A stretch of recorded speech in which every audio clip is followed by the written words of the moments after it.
Hi everybody, and welcome to another piano comparison here on the Merriam Pianos YouTube channel. We're looking at entry-level, low-cost digital pianos today. We're specifically comparing the Alesis Recital. It's a popular model that you can find in big box stores and all over Amazon, with Yamaha's P45, their entry-level 88-note piano. You would not often think to compare these two because one is kind of thought of as a proper digital piano, the other one's more of a keyboard. But when you look at the specs and get them side by side, you would be shocked at how close an experience they actually provide. I was anyway.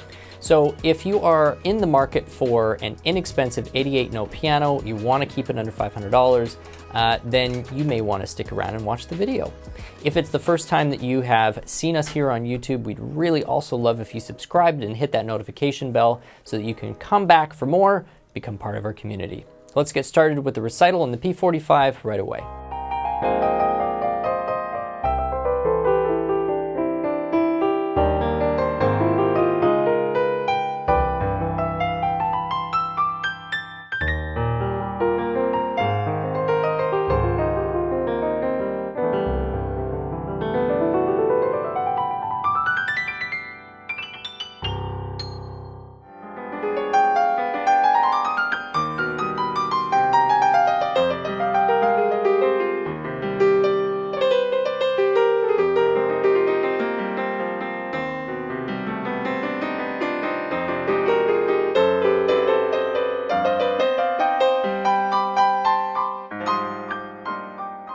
So you're a parent, or maybe you yourself are downloading one of those apps that's going to teach you how to play piano in 3 weeks. And you need a keyboard. And this is the first time you're wading into the market. Things that have 4 and 5 digits just completely freak you out. You're like, I didn't know pianos cost that much. Or for whatever reason, you are looking in this price range, which is kind of in the 500 range and under. And somebody's told you, make sure it's got 88 keys, make sure it's weighted, make sure it's touch sensitive, or whatever the advice has been from either a teacher or a friend, and you go out hunting. And there's a good chance you're going to come across the Yamaha P45 and or one of the Alesis models. Both of these are super popular on Amazon.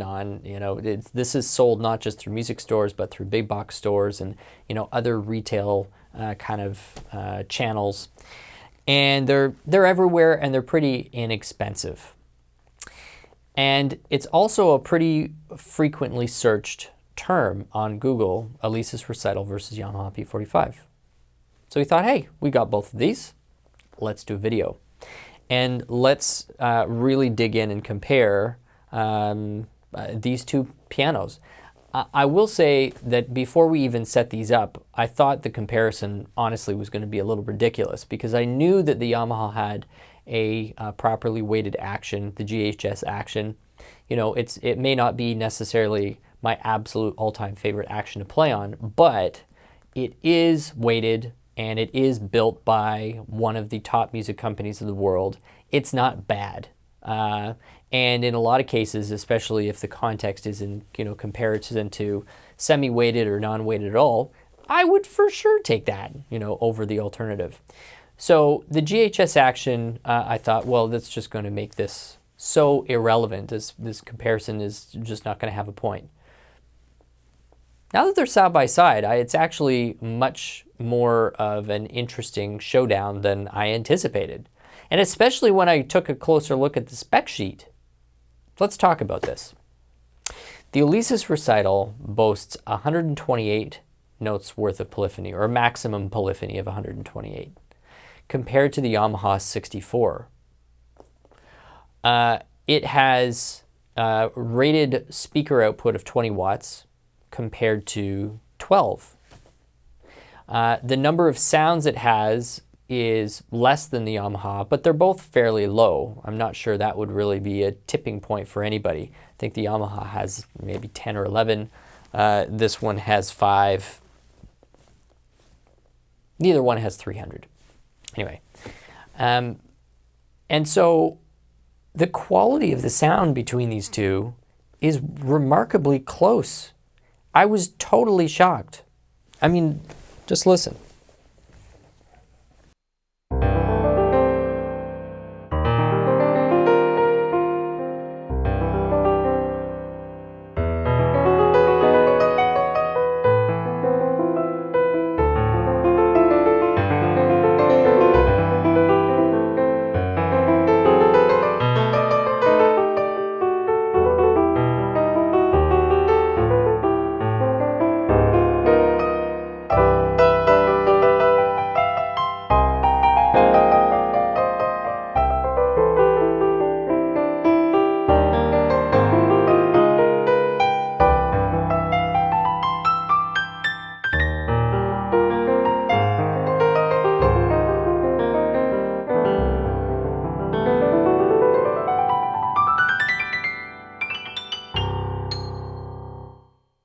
That's the Alesis. And here's the Yamaha.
Decay is cleaner on the Yamaha, but generally,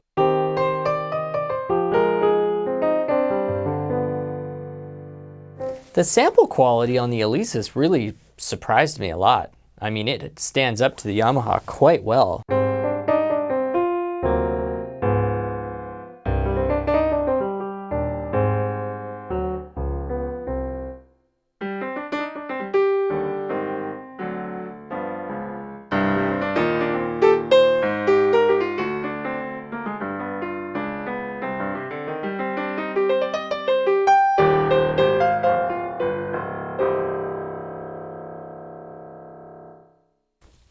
Once you get out of acoustic piano sound,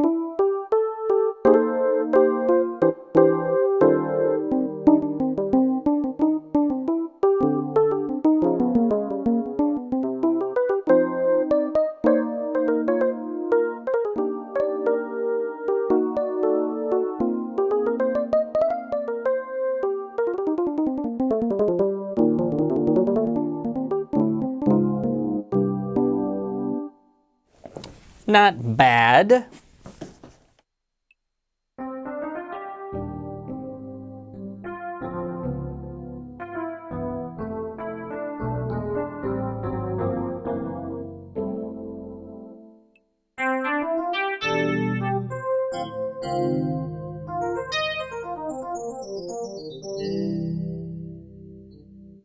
So a little bit different, but again, they're not like in crazy different categories of quality, which was really kind of surprising. The other thing is the Recital has a USB port, which is MIDI enabled, meaning it doesn't really matter that it only has 5 sounds on here, because if you are able to use a relatively small portable device as an additional tone generator, you just hook this thing up and you've got kind of a usable, giggable rig for a few $100s. It's pretty surprising. It's got RCA outputs on it, which is always a little bit weird to see in 2021. You don't see this in many professional settings except in the DJing world. You still see a ton of RCA cables happening anytime you see DJs working, or at least some DJs working. So they're still quite prominent in a lot of bar and restaurant setups. And as far as I know, or at least anytime I was seeing it as up to a couple of years ago, still lots of DJs are connecting with RCA cables.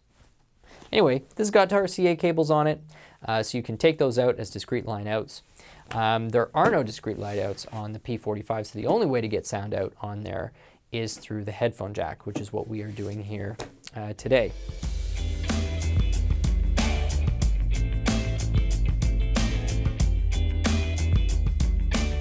Let's move on to the action. And this is really where this is either going to work or it's not going to work. This is not a fully weighted action. It's touch sensitive, and it's impressively so given what it is.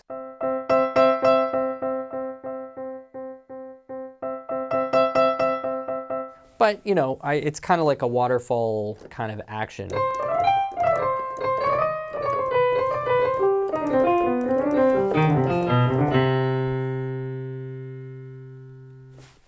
So anybody who's taking piano from a real teacher and wanting to work on any type of, let's call it a legitimate classical repertoire, this is not going to get you past like the first 4 weeks, and you're going to be begging to get something with more weight.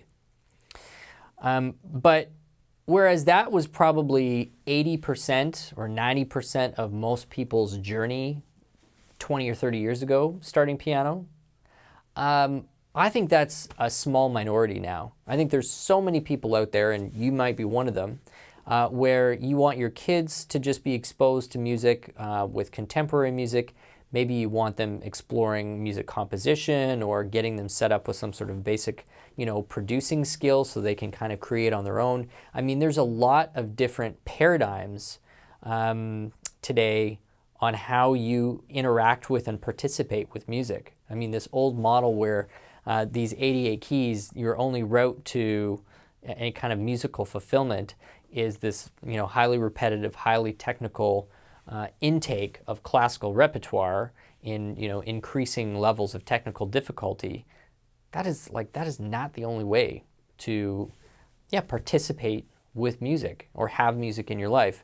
And so I think the Alesis Recital speaks to a much larger crowd than it used to, which is, I don't really care. I don't want to spend a lot of money on the piano. I don't want to ever be, you know, a high-level piano player. I just want to experience the piano on a more casual level. I'd love to be able to play a few songs, you know, for myself, for my friends, you know, out of an easy piano book, or, you know, take 1 or 2 of these courses online and just have fun. And if I really love it, then maybe I'll look at something more serious, in which case you're going to skip right over the P45 and probably get into something in the $1,000 to $2,000 category that's going to feel, look, and sound a little more like a piano.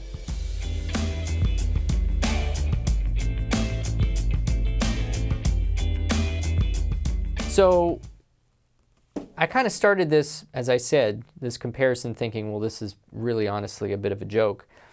And now when I get to the end of it, I'm thinking, there's a place for this Alesis Recital, and for its price and for who might get some use out of this, I think it could make a lot of sense. I'm really pretty impressed. The P45 is still one of the best options for under $500 for anybody who wants a weighted action. And that really is the budget cap. Can't go any higher, not willing to go any higher, because as we know, if you go just a little bit higher, you get into some really phenomenal options like Roland FP10, which, you know, I've made no secret of my love for that instrument. That is a great piano, particularly when we're talking about action. But if that's the limit, then, you know, P45 is a good way to get that weighted action without a whole lot around it. But if that's not critical and you want to go even lower in price, for a few $100, this Alesis Recital is going to be a fun, pretty capable, surprisingly capable musical partner to really start experimenting with the world of piano.